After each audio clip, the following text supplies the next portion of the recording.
It's like a bonus one. Yeah, this is bonus. He's gonna do the intro for that. Oh, fine. That's for actual episodes. But we're still coming at you live.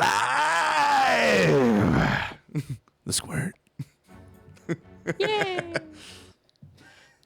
Okay, so since we're releasing episodes in the middle of a campaign, this is just kind of a sit down where we talk about some of the high points and like the memorable moments of the campaign.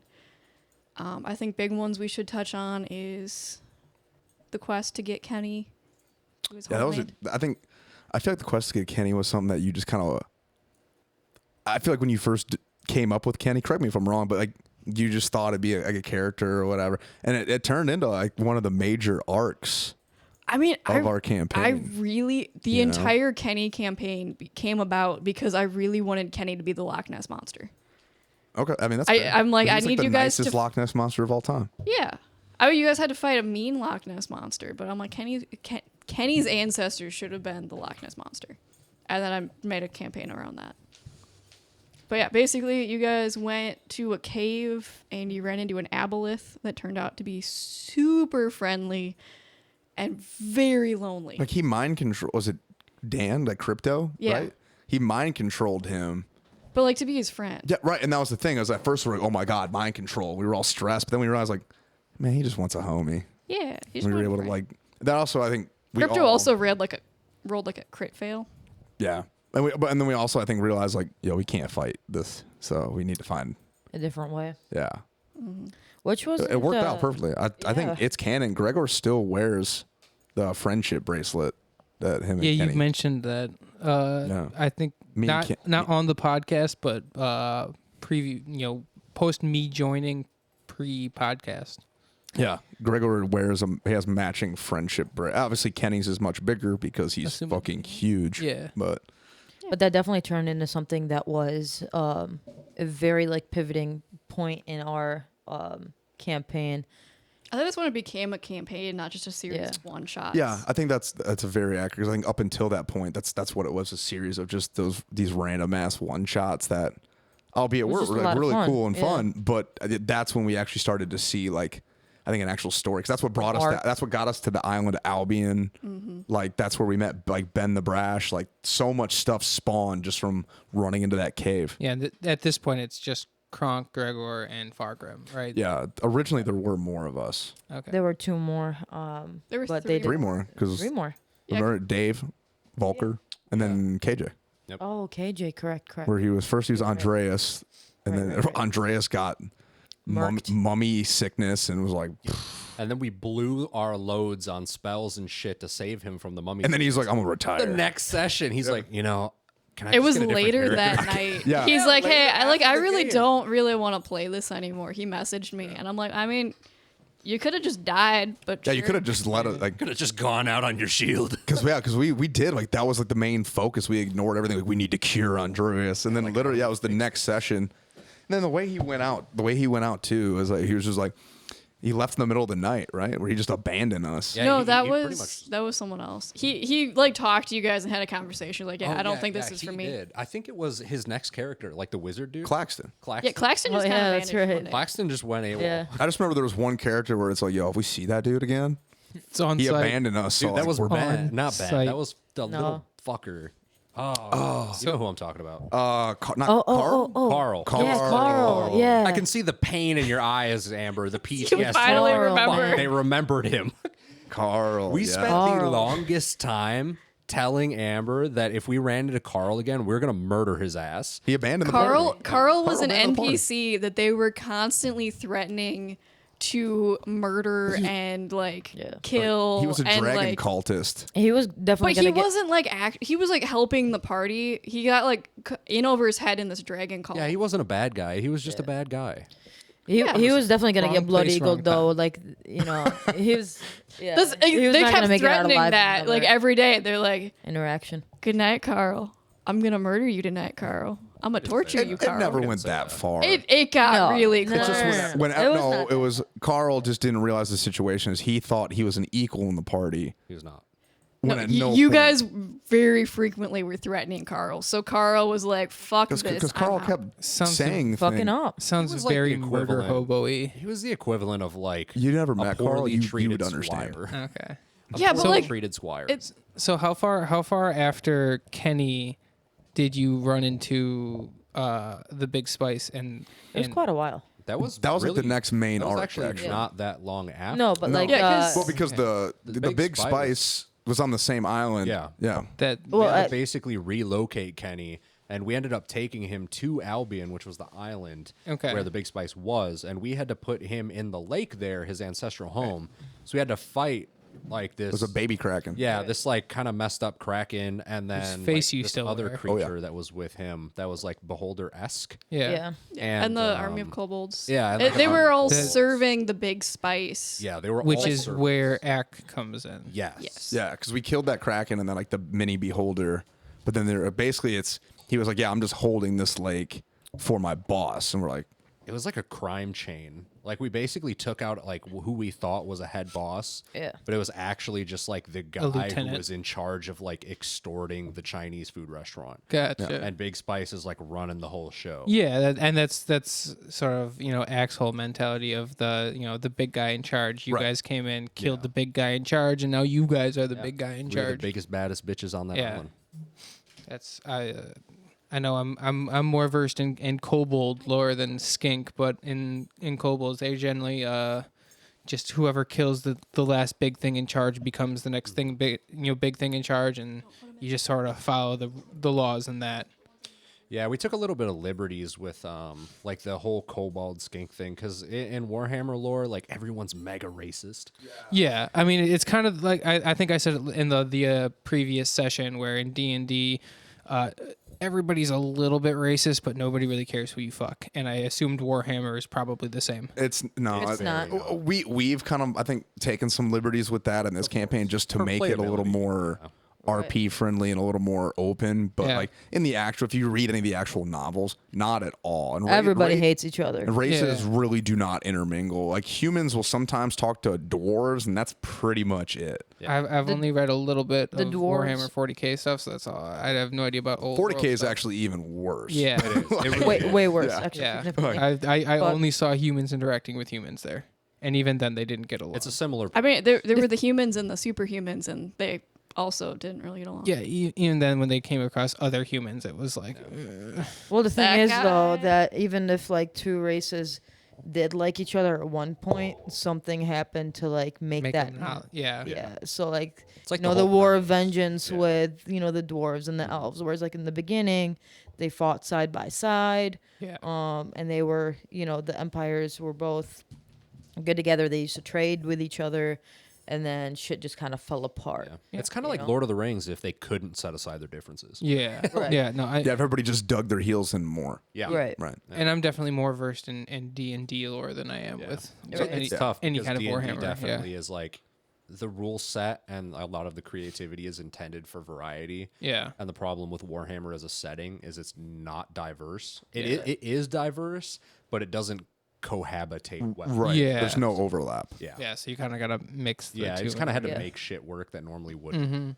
And that, Which and that happens. And that's like one of the main motivators. Like when making Gregor's character, like I had to make it so that he has to disguise himself, because if he was just openly, I don't know. Is that something I dropped on the pod yet? I don't know if that's something we dropped. I to the think so. listeners. With Yeah. So Yeah, they're both and that's the like same thing. Like where Simon. Simon, I was like, hey man, like, are you hiding your orcness? Because like if you're a half orc in that environment, like in that setting, like I feel like they wouldn't. Oh shit, they wouldn't just let you walk into a tavern and order a beer. You know what I Yeah. mean? Like there's no way. Gotcha. I assume that is sort of why everybody is super fascinated whenever they meet Ack and Yeah. Normally, like, fortunately, with Lizardmen, we're able to kind of like pull some strings on that, because most people in the area of the old world we're playing in have never seen Lizardmen. Like, they almost don't exist on that continent. Yeah. But basically, with the map, there's like Europe, which is kind of where we're playing. And then there's this giant ass like circular island, this big continent. That's where all the high elves are from. And then on the other side of that is like the New World, which is all like Lustria and all like these jungles. And there's a lot of dark elves in the northern part of that. The land of chill, baby. Yeah, like Nagaroth. Yeah. And then in the southern portion is all like jungle, and that's where the lizardmen are and stuff like that. And a lot of expeditions, and it's pretty like undeveloped and things. So seeing like a skink, quote unquote, in this area would be very like abstract. But you're like a small lizard, so you're not exactly threatening. Yeah, so we can kind of just most like, people make that work. Most people like just assumed I'm a pet. Yeah, it's not like you're playing as like a minotaur, where it's like, you're with the beastman tribes. You're a full-blown chaos beast. Chaos beast. Like we would kill you on sight. Yeah, it's tough. That's why with like Kronk, he's technically a Goliath per 5e rules, but he's like an abnormally large person who's just like very big. Gotcha. And the whole thing with chaos too, though, is that I think that's a really big factor of why Gregor is so the way he is sensitive about it, because zero tolerance. It really, you know, within this universe, it really seeps in to anything and everything. Like no matter who you are, where you are, chaos will like find a way to get in. So like at the littlest thing, like he is for sure gonna believe that like chaos is here. It's just hidden, and he has to find it. Yeah, that's why I've always been so surprised on how well Ack and Gregor get along, because Ack is nothing but chaos.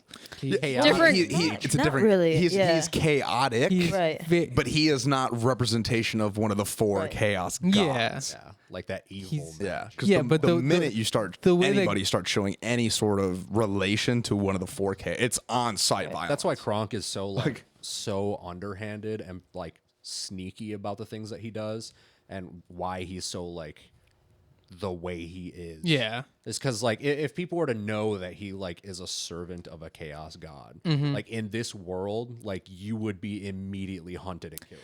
For those unaware, the chaos god he is referring to, it's Tzeentch. Yeah, so that's the one. Kronk's backstory, spoilers.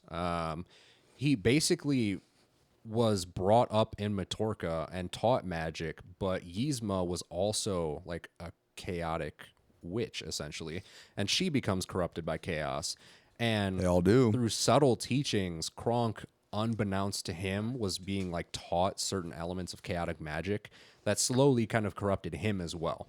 So when he confronts Yzma, it's kind of like his moment of like, he loses the good side and just like kind of like embraces the chaos, like the powers of chaos to defeat her, and becomes like a servant of Tzeentch and just starts to like pursue knowledge and power and things like that. And then he departs the city and flees and goes on a, like essentially a quest for his god. And that's how he encounters the party. So there's constantly this like towing the line for Kronk as a character where he's trying to like do things to gain the favor of his god, but he has to be like super careful and meticulous about the things he does and how he does them, because there's literally a paladin of Ulrich in the party that hunts chaos people. And that's part of why they're so close, is that it's like a tool Kronk uses to protect himself, because like, you know, you keep your friends close and your enemies closer kind of thing. And like who would suspect Kronk of doing anything when his main companion. Yeah. And Kronk does nothing but speak super highly of it, and like outwardly makes an effort to support him in like purging other chaos people, because it helps his cover. And chaos doesn't care about each other. Like it's like if there's some other dude that worships Tzeentch, like fuck that guy. I have my own goals. Like I'm gonna help Gregor kill his ass, because then it's gonna get me where I need to be, kind of thing. Realistically, almost everybody in the party would technically have to turn against Kronk, because you know we're all, in a whole scheme of things, fighting chaos in one way or another. You know, Fargrim did his time. I don't know about Ack. That's what I'm saying. I think Ack, I guess, I mean, you just wouldn't understand. You guess you wouldn't understand Ack would be confused as to whether he should side with Kronk or Gregor. Right. But, I mean, Fargrim did his time, you know, in the chaos wastes, and, you know, he's very strongly against chaos. But at this point in the story, with how, you know, well Kronk has done to hide what he's done, I think Fargrim at this point just thinks that, like, you know, he's a little, like, shady, but he doesn't think anything, like, more of it than that, like, you know, he's just kind of, like, he just does, like, really odd things, but he doesn't really know, Just like, a the means sketchy of it motherfucker. or why he's doing it, you know? But yeah, it's interesting because Kronk as a character has definitely grown to be more, I guess, like invested in the party and its members. So he starts off with like kind of manipulating Gregor into like trying to help him attain his goals and like tricking him into things. And he still does that. But that one village. yeah, like that one village we don't talk Oof. about.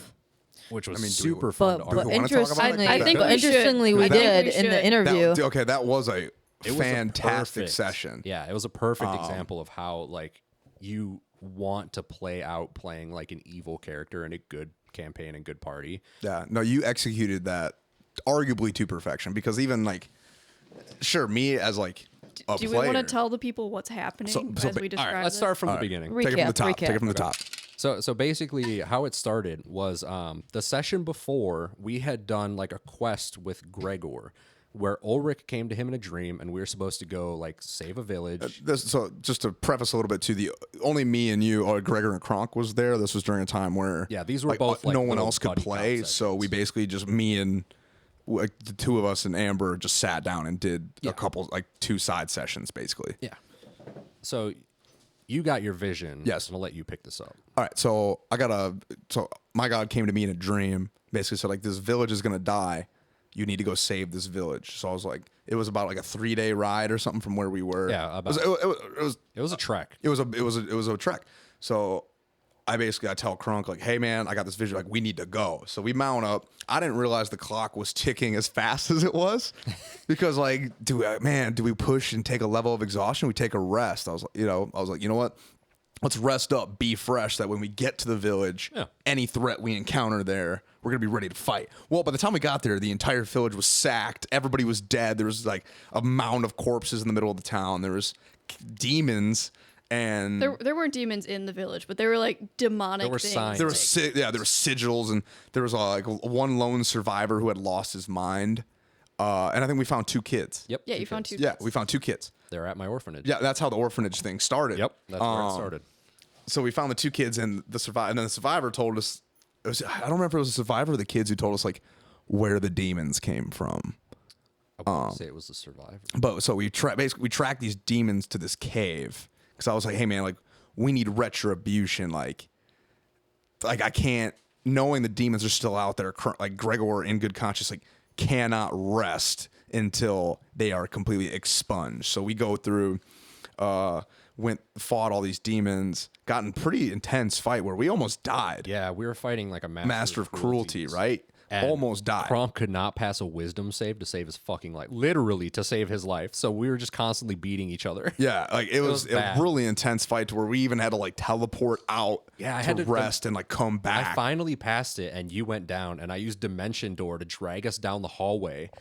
And then it started coming towards us and you had that necklace with the fireball beads. Necklace. And you threw the whole fucking I thing was like, at it, and it did literally like nothing. it was like resistant to fire damage. Yeah. You also rolled like 7-1. Yeah, so and then bad. for damage, I rolled like garbage. It was one of these like he's like I literally revive him and we have like no health and I dimension door him down the hallway and this fucking thing is coming down for the us. hallway. Just like coming and we're like fuck and he's using that and it's like hell yeah, we're like confident, we're like because we called it got the this. nuke necklace. So Yeah. I'm like, I'm about to nuke this bitch. And then like, it did fuck all and we're like oh shit. You just walk through it.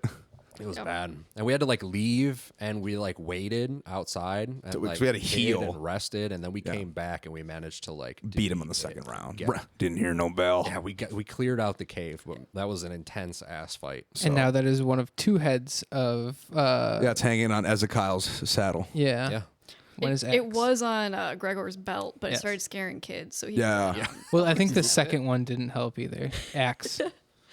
Yeah, actually, 'cause the axe killed a master of cruelty, so I have and I marked it so that way you know it's axe kill. Yeah. But I was running out of room on the belt. yep. So that happened to where, but my God, Ulrich was super pissed that we allowed this village to die because essentially we overslept. So even though we expunged the taint, like he's like, dude, what the fuck? Like, Yeah. we saved essentially 3 people, But then one of them turned out to just be a demon in disguise. Yep. Remember she tried to poison us, and I was eating like, the soup. Oh, you want this soup?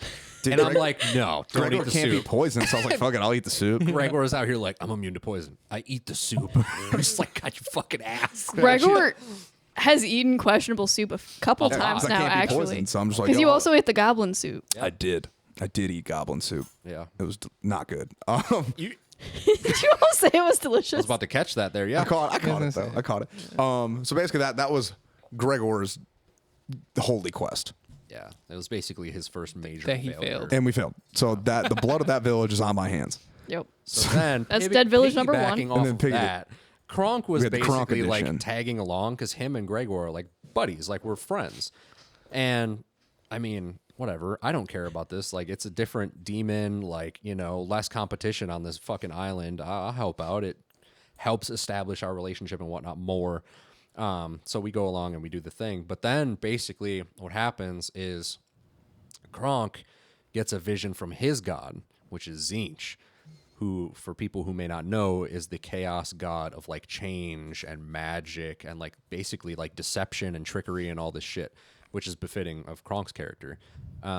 But he was tasked to go because there were 2 villages, and one of them was essentially full of like Tzeentch worshipping chaos cultists, and the other one was not. It was innocent. So basically, I went to Gregor in private, and I was like, hey, like, I had this like vision. This village needs our help. It's like being attacked by these like chaos forces. Like, we need to go take care of this. And of course, Gregor, having just failed one such jihad, I was all about, I'm all in. yep. Like, So we saddle up and we start heading out. And we were heading to the first village. And as a paladin, he can like detect like fiends and like demons and shit. So he didn't detect anything there. And we talked to them, and they were like, yeah, this other village, like, they keep attacking us, blah, blah, blah, all this shit. Like, as you would if another village was attacking you. So we were like, okay, we're going to investigate this. So we left, and we were headed to the other village. And the other village I knew was the Chaos folks. So I sent my familiar ahead to warn them, because I can telepathically communicate with it. So he went ahead and warned them. So all of like the Chaos corrupted folks basically left. So it was just like the normal people. yeah, so like my senses didn't pick up anything in the second village either. So Yeah, we he- never picked any of this up. And I rolled really shitty on like a lot of my rolls too. On like a lot of your Yeah. insights. They were really bad. So I wasn't like, I was like, I think fuck, yeah. you rolled like a 14, but it was like on a question that wasn't about chaos. It was like, had they raided the human villages? And the guy's like, yeah, but like, It's part of the game or what? Yeah. yeah. Like Gave they've an been answer attacking that I us. was like, shit, okay. Yeah, it makes like, sense. Like you're fighting and whatnot. Yeah. But this whole time, like for all of these decisions that I'm making to try and like sway things, I was messaging Amber, the DM, and we were talking via Snapchat. So as a player, Zach isn't hearing all of these things going on, and it helped with like the immersion of it to like not know that these certain elements are at play. So he's just kind of left with what information we're discussing openly. So I'd warned them, and they got everyone out, and they basically convinced Gregor that the other tribe was actually the instigators and that they were defending themselves. and the from other being tribe wiped was out. the Chaos tribe. Exactly. So they ended up like giving you like war paints and shit. What just happened? It's fine. Dropped one of the puzzles. Oh, okay. But yeah, like, what was it? They had like Yeah, tattoos. basically because they were orcs too. Yeah. So we had like a basically it was like, will you join our war party? Because we're gonna like take out the evil village tomorrow. And I was like, fuck yeah. It was so just like, all in the sauce. yeah, dude. So like, I even like took my helmet off because like I was among my folk. Like painted my face. Like did like a full Going war all in. chant. Like dude, in it. Yeah. Full orc. He was Win just it. all in the sauce. orc. We were having like a feast and whatnot. Yeah, dude. It was great. Danced for like 6 hours. straight. Yeah, we was danced all fantastic. night, just vibed, and then the next morning we set out, attacked the other village. Oh, like we yeah. went out, like we separated from the main body because they're like, I forgot what the reasoning was. But it was like we know they're gonna have like They send out like hunting parties. yeah, and they're like we little know raiding they're gonna have a squad like on this ridge, and we need you to go take out that squad so the rest of our men can commit to the actual invasion. So it was a big fight. During the fight, Gregor was like blinded or got put in like magical darkness. So he's just swinging wild, and then he starts getting attacked by demons. So then that's when Krunk was like, dude, they summon demons. They're using that for like they're attacking with demons. And for me, that was like, this is proof. Like, these are the bad guys. They're using demonic magic. Like, we're definitely like these, because up until that point, I was still like, we didn't have any rock solid proof. But I was like, just kind of going with my gut. But then I saw these demons. I was like, oh, it's fucking on now. We kill these dudes, kill the demons, go to the village. Our side won the battle. So basically, it's just like the women and the children. And the elders. I'm going to pause you here, though, because I'm going to double back and tell the Kronk side of that fight. So they use this darkness, like, aura around them. And I was also in it. So Kronk and Gregor were, like, fighting in this magical darkness. And seeing the magical darkness, I got the idea to basically skedaddle out of it. So I used my dimension door and, like, blinked back out of it. And then I have, like, basically these, like, contracts that I con people into signing to sell their souls to, like, Tzeentch, basically. So as a reward for that, I could summon a demon that was under my control. So while I was out there, I summoned a demon into the magical darkness and ordered it with, like, the telepathic connection you have to the summoned demon, because you can order it to, like, do tasks and things like that. And I ordered it to attack Gregor. So I'm outside, and the thing spawns in there in the magical darkness where no one can really see what the fuck's going on. And it goes after Gregor. And then I'm like, there's a fucking demon in there. Like, and it just totally sells him on, Sold like, it. yeah. Sold it perfectly. Sold it perfectly. And this whole time, I'm like, I never openly summoned it. I was doing this via the messaging with Amber. So as far as Gregor's concerned, and, like, Zach in character and, like, what he heard, like, the DM is saying, like, yeah, a demon is, like, appears in this thing. And he's like, what the fuck? Okay. So then we went down to the village afterwards, and he's totally convinced. No, and at this point I was pissed because, like, now I'm convinced they attacked me with a demon, and then He also had to fight, like, 2 demons and, like, 4, like, orc warriors, mostly by himself, because Kronk just noped out. Well, I went back and started, like, fighting, so it was, like, of course, convincing and whatnot. But I staged it as if they to where I had to do most. Yeah, and you almost went down at one yeah. point. Yeah, too, I was just didn't you? brawling. Put him in, like, a really bad scrap. Yeah, so I was pissed as hell. Gets to the city, and then the real trigger word, though, was like, yeah, just women, children, and spiritual elders. And I was like, oh, spiritual elders, huh? Like the people responsible for the religion in this town? Yeah, no, they go first, or they go last. So basically, I tied them up, and then I made it so that way they couldn't turn away. How did you do that? I cut their eyelids. Yeah. So that way. Yeah, he literally put, like, hung them up. Dude. And as DM, I'm like, are you sure you want to do And I was that? like, And oh, he's hell yeah. He was like, in it. He specified And I how went- he was, like, brutally Yeah, Just murdering lost people. in the sauce. yeah, dude, I was like, no, I'm drinking the Kool-Aid now, baby. Like, I was making the Kool-Aid. So Yeah. aggressive. So then, making an like, I example of 'em. murder all the survivors, even, and then it was like, what about the children? And I was like, well, you out of here, man? See you later, bro. And then, like, in the middle of that, as he's, like, getting these elders strung up, I basically had a bunch of, like, the women and children. Yeah, he took all the women of, like, childbearing age. Yeah, I had a bunch of the Snuck 'em other out the back villagers door. from the other folks with us, and I was like, yeah, we'll take care of them outside while you handle this. And we took them outside the gate, and basically they just took them all off and left with them for, like, fucking insemination. Snuck 'em out and the just, back like, door. dark shit, and to, like, demonically fuck Yeah. with that. Oh, Like, and then the worst part, it was like, what about the children? Some of them might be tainted, and some of them might not be tainted. But I was like, it's impossible to tell. Yeah, so just to be can't know. safe, we got to kill them all. yep. So that's how Gregor failed one village and murdered another one. Put the other one to the, and then the spiritual elders. I was like, you know what? I'm gonna do straight up like the mountain from Game of Thrones, where I squeeze them. Yeah. It's fucking brutal. Yeah, I just like went. I was so like, violent. I was like, dude. I was like, Gregor is so pissed at Dude, this even point. Kronk in that, like, in character and out of character, I was like, fuck, dude. Like, I'm the chaos one. That's great. Well, that was the best part is, so we finished the session. Gregor in character. Gregor thinks like, I'm a hero. Redeemed myself. Yeah, Hell yeah. He's fucking in it, man. Like, he just did a great service to the people of this island. And then the session ended, and we had a full debrief where they both Amber and Fig told me and I was like, man, like it was really great RP. It was done beautifully. But then Amber, the DM, is like, if you do that again, like we're changing your alignment. Yeah, it was great. Three villages is my line. 3 dead villages. Yeah, it was super funny because it was basically like the story of how Gregor failed his god and Kronk overachieved for his.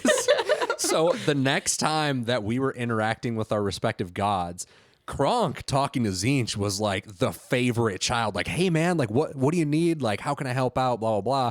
Because I was doing great. Like I had like a pet paladin. I fucking got him an extra village. Like they were all worshiping Tzeentch, so we had more territory. Like all this great stuff. And Ulrich pissed. Fucking pissed. Even though he didn't even know the full extent. Like to this day, Gregor is still unaware of the true implications of his actions in that village. Yeah. To this day, Gregor still thinks that he did the right thing. And that's part of why like him and Kronk have such a like deep relationship. Because he was like he went through that shit we're with boys. him. Yeah. Like we've been through this in shit the together. trenches. We've been like taking out chaos and like these monsters and just like saving the land. And that's why like Kronk really leans into that, because like he does like Gregor, but part of that is also because Gregor has like been a massive tool and asset, and he's been able to unknowing to Gregor, he has basically turned into Kronk's attack dog. Pretty much, yeah. I've been able to like trick him into like taking care of business for me and whatnot without him knowing, and twisting it into a manner that like Gregor thinks that he's like doing these he still believes he's a champion of good. Yeah. It's been super fun. But it's been really good because like you hear a lot of stories about like evil characters in campaigns that are just like constantly causing problems and like just doing like outright evil shit like that, but in front of everyone. And it's tough when you have good characters, because of course they would never respond to that. And like, especially in this setting, like the party would just kill me. Like they would just murder me. Or if Gregor ever finds out like Kronk's true nature, and like especially if Gregor ever finds out what actually happened, like, it's on. It's fucking on. And it's dude. A part of like the really fun ongoing dynamic is like at some point we've got like 3 options where like Kronk changes and goes good, which is possible because he has started to like find other things that he cares about, like his orphanage and stuff like that. He like cares about these kids having like a good life and everything, because he himself was an orphan growing up. Or Matorka. There's like in Matorka, and then there's like Gregor going bad, falls from grace, where if he keeps getting like tricked into these things and keeps doing this bad shit, he just like unbeknownst to him starts like falling to a chaos kind of alignment. Where there's gonna hit a point where there's gonna be just too much blood on Gregor's hands. Yeah. And then the other one is like the fucking Revenge of the Sith. Duel of the Fates, baby. Yeah. So he just fucking starts showing off in the big battle. To where like the only way is like that's gonna be one of those situations where only one of those characters is gonna walk away. Most likely, yeah. Yeah. Well, unfortunately, I mean, it really depends on if it does get to that and it becomes a thing of, you know, Gregor's good, Kronk's bad, and that's why they're fighting. Depending on where they are and if they're not with the rest of the party, everyone else, I mean, I know Fargrim would join in on Gregor's side, just based on like who he is. Course. So, right. You know, like unfortunately, like he's not going to be able to help himself. Like I think it's going to be stacked up against Kronk at that point. Well, I think the only person, again, I don't think would truly understand the gravity of the situation. Yeah, Ack would probably let the fight happen and then just go with whoever wins. Whoever won. Yeah, whoever carries the biggest stick, right? Pretty much. It's one of those situations where like Kronk is manipulative about things and like kind of like a mastermind style character, so he's never gonna like pick a battle he doesn't think he can win, because there's several circumstances like when we were fighting the Big Spice where if that battle had gone poorly, there was potential where Kronk just like lets someone die, and that saves kind himself. of situation. Yeah, like, or if losses. Everyone's like dying and we're struggling, like I would just leave, and Kronk would just go do other things. Like fuck it, like I'm gonna cut my losses. Like I guess the time has ended with this, and it's time to move on to other things. But like Kronk's aspirations in the end, as much as he enjoys being a part of the party, his goals are selfish. So the potential for that to change is there, and there's definitely been moments like with the Big Spice where he's done things that were risky for him, like jumping off of a mountain and dimension dooring himself onto the back of the dragon, like that was pretty solo. dope, though. Well, I mean, realistically, though, I mean, you were gonna leave, but you did turn back. So I think that kind of shows the thought how was there, the character but he never is committed turning. to it. So gradually, he's become more and more attached with the party, where each time there's been an opportunity where, like, when he and Gregor were in the cave and the Master of Cruelties had downed Gregor, like, Kronk could have just let him die. Kronk could have bailed. Yeah, I could have just left you there, or I could have killed you myself and just, like, fled and been like, yeah, like, we encountered this massive fucking creature, and come back with, like, other people or something and, like, recovered the body and played this whole, like, oh, he was a real hero, blah, blah, blah, like, done that whole route. But he hasn't. So opportunities have been there, and he's never pulled the trigger. And as a player, I can't decide where exactly I want to go with Kronk, because I'm very torn, and I like to reflect that in the way I play Kronk, because he would also be in that kind of predicament where he's like, he is friends with Gregor and has gotten very close, and is that friendship going to take priority over his goals or not? I don't know. We'll have to find out. Indeed, we will. Just cool to share this little tidbit with you guys, because we've been playing these characters for a while. So as you guys can see, there's a lot of backstory that's already kind of been laid out that unfortunately, like, you guys weren't able to be in on. Yeah. We were poor and didn't have good equipment. Right. We didn't have all our cool So shit. that's the only We've thing. come a like, long way. Yeah, and the same with our other campaign that we'll be throwing up soon too. Kind of our test rolls before we get on to the next one, which is going to be Curse of Strahd. Yeah, we're gonna start that, and that's going to be one where, like, you guys will be there with us, like, from the beginning. Yeah. So we'll be doing, like, tons of extra content, like interviews with the characters beforehand to kind of get to know them and flesh some stuff out, and then going from, like, 1 through the entire campaign. Yeah, I think, like, when we have our session 0 for Strahd, like, we don't need to record the whole session 0, but we could put something out too that, like, covers the high points, just so people going into it know what to expect. But try and keep everyone involved. But yeah, happy we could share this little tidbit of some background lore, because again, like you brought up, Ben, like, we mention a lot of this stuff a lot, but like there's a lot of references to previous things, and even me, like, I've joined prior to starting this podcast, but I'm still very late to this party. Even just the last, like, big boss that you guys fought happened to be, you know, a good place for Ack to jump in. So he, you know, you guys killed the dragon, and Ack just had nowhere to go, and sort of, like, you know, you guys picked him up and just took him in, and took him along as a little pet, you know, for whatever reason. And you know, Gregor has a soft spot for small things. Yeah. True. So, you know, use that to his advantage and join the party, and is, you know, like I said, he's a bit chaotic, and, you know, he doesn't quite know what's going on, because he spent the entire 5 years of his life in a cave working for a dragon. But so he's got the spirit. Yeah, he has the heart. Gusto. Yeah, he's not scared to run into things head first. It just might not always be the best idea. But Cool. all right. Cool. All right. Yeah, Cool. Thanks for hanging out with us, guys. Yeah. I hope you guys enjoy our little recap. See you again soon. We'll see you in the next one. Yeah. Sure. Subscribe, Like and subscribe, y'all. listen, share with your friends. See you. Bye. Sponsor us. Bye.